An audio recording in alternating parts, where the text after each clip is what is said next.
6 sucklings. You didn't bring but a single scurvy run. No wonder he cursed us. We're doomed. You's the one brought soured wine. Curse is your fault as much as mine.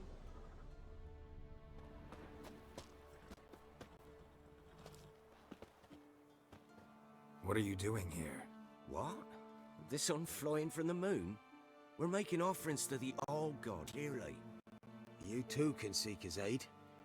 That's if you got fitting offerings. He scorned ours, then cursed the old village. The All-God, you call him. First I've heard. Is some new deity? Nay, 'tis ancient, revered by our forefathers. They say it were like this. Roslav of Oriton came here to gather brushwood. Suddenly, for no reason, a bush burst into flame.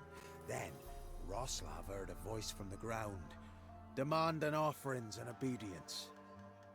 We've been coming here since then, bearing gifts, in exchange for which the All-God watches over us, keep us from evil. Plain to see that. So, what's wrong with your offerings? You needn't mock us, you can see right well we brought scraps. Before the war, I wouldn't give this such to me hounds. But what can we do?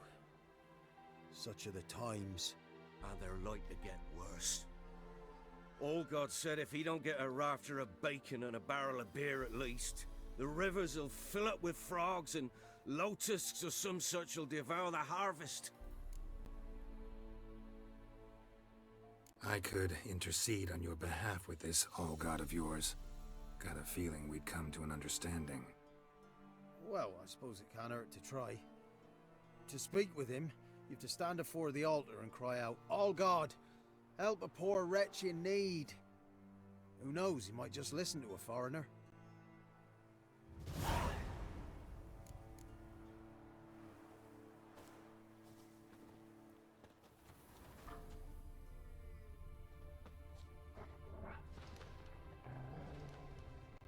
Oh, All-God, help a poor wretch in need.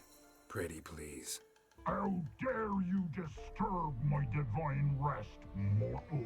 I dare disturb it because I want your divine self to lift the, curse you cast.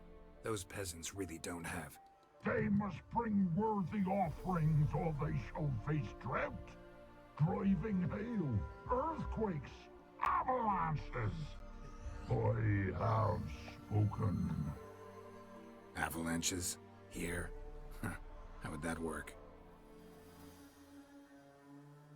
No answer from the All-God. Fine. We can finish our conversation when I find him. Voice came from underground.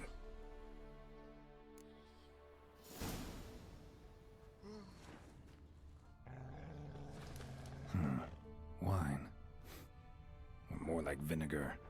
Someone drank it anyway. Could follow the scent.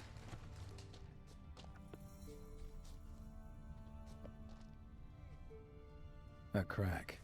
Too small to pass through, but big enough for sound to come out.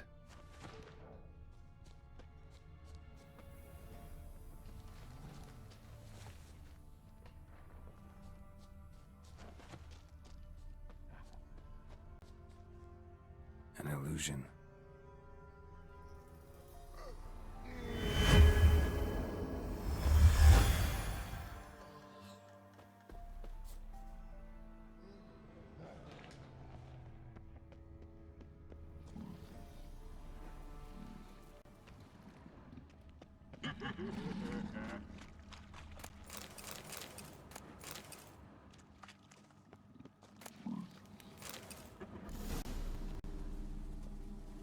What?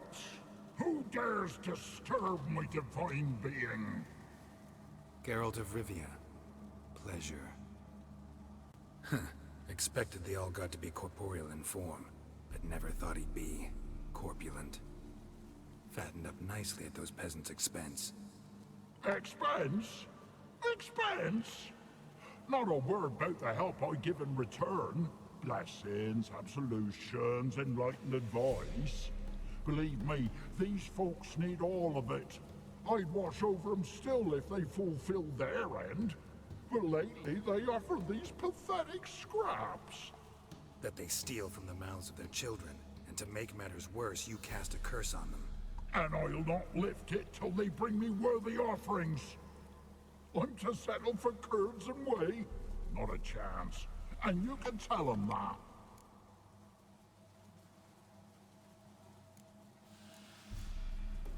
Been in this hole long? For a century or so. One winter I found shelter here. Built a fire so large the flames leapt through the crack, lit the bushes above. I coughed from the smoke, and suddenly heard a peasant. A voice out of nowhere, he called. A miracle. Thus, I became a god. Parasite, more like. Maybe so. But what a Freya and Melissa lay then, hmm? Demanding prayers and offerings, giving naught in return. I talk at least.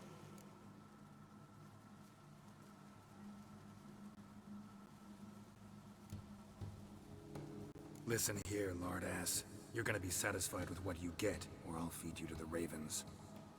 Plowing reformers. No, fine, fine. I'll sup more modestly. But just till the end of the war, not one day longer.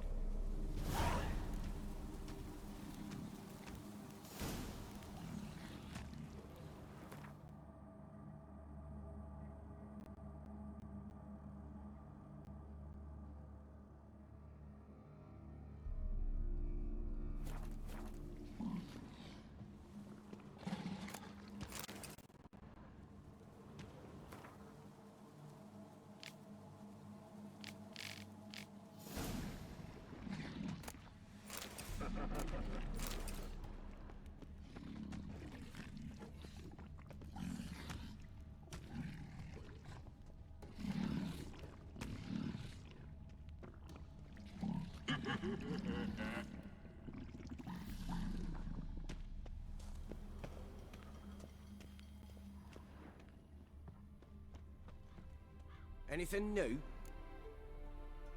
Talk to your old god, face to face. And will he show us mercy? He will. Promise to be pleased with whatever you bring. I told you! I told you the All God's merciful, understanding. Thanks, Witcher.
Farewell. The All God show you favor.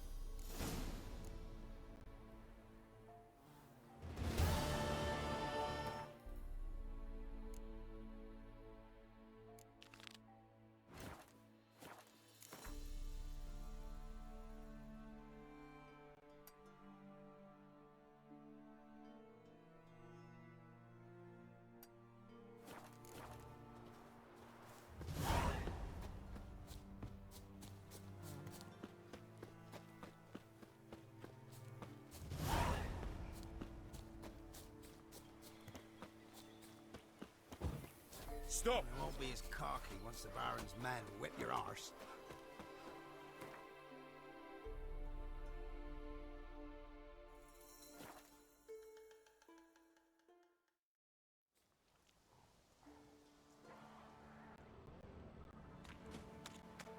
A light. Top floor of the tower.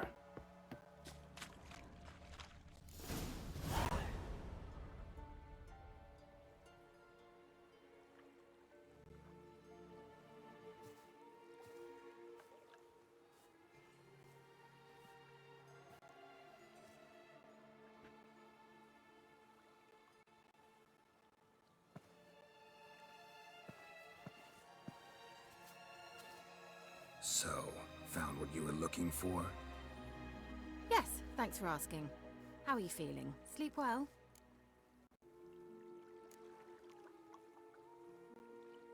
You used me. Oh, please. I merely seized an opportunity. If I'd known you just wanted Alexander's notes, I'd never have helped you lift the curse from Fyke Isle. All right. Perhaps I wasn't completely honest. Didn't quite toe the line. But I knew you'd manage. You're so manly and all. Geralty poo. Wipe that frown off your face, or I might think you don't like me anymore.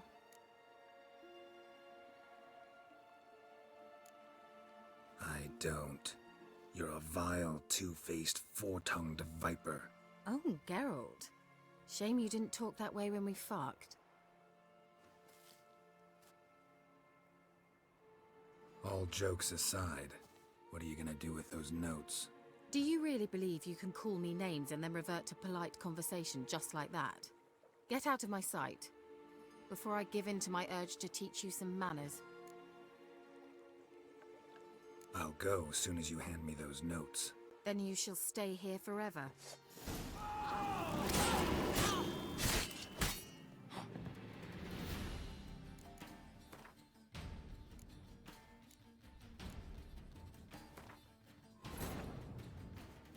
Wounded and tired, Ciri collapsed in the swamp. Some peasants found her and took her to the Baron, Valen's self-appointed ruler. The warlord took the young woman in, had her nursed back to health, then sent her on her way to Novigrad.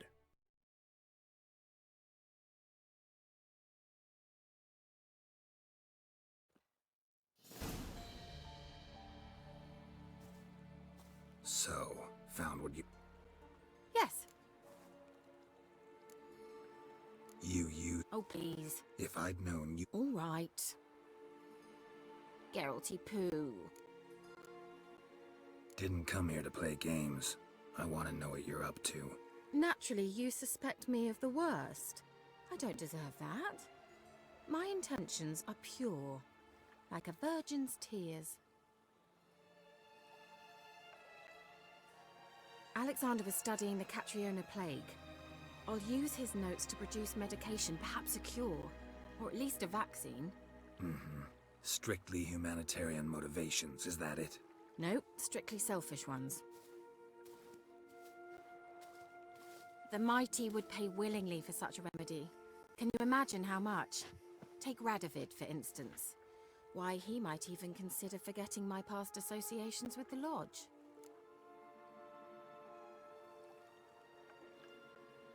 You're either incredibly gullible, or you're trying to play me again. Whatever do you mean? Radovid has one objective: to defeat Emir. Curing Catriona, stopping the plague, won't help him do that. So he'll either burn you at the stake with those notes among the kindling, or he'll make you use them to create a weapon. Don't be ridiculous. Bacteria cannot be controlled. Not yet. But it's possible in theory, isn't it? In theory, it's just as possible for a Dachshund to impregnate a she-wolf. I don't have time to debate this, Geralt. I'm going to see Radovid whether you like it or not.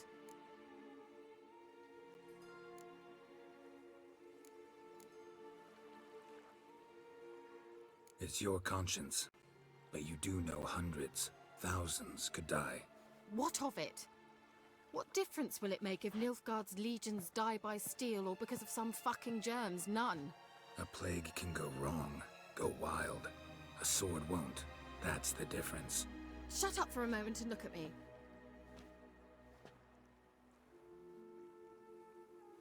this? Bedbugs, Geralt. Bloody bedbugs. I, Kira Metz, advisor to Foltest, a member of the Lodge of Sorceresses, have bedbugs. Think what you will, but I'll not stay in this bloody swamp one day more. Not one day. I shall cross the Pontar, and that means Radovid's men will find me sooner or later. Don't you understand? I don't have a choice. I will have to parley. Got another option. Go to Kaer Morhen. You believe I'd be safe there? Long as you don't piss Lambert off, yes. Emir, Radovid, neither will be able to reach you. Find little in the way of luxury there, but we do have clean sheets. It's a long way, well beyond the dividing line. But if I keep to the woods until I reach the Kestrel Mountains, I should pass through unnoticed. So be it. Seems I find it hard to refuse you, handsome. You've clearly a notion of what women want, how they think.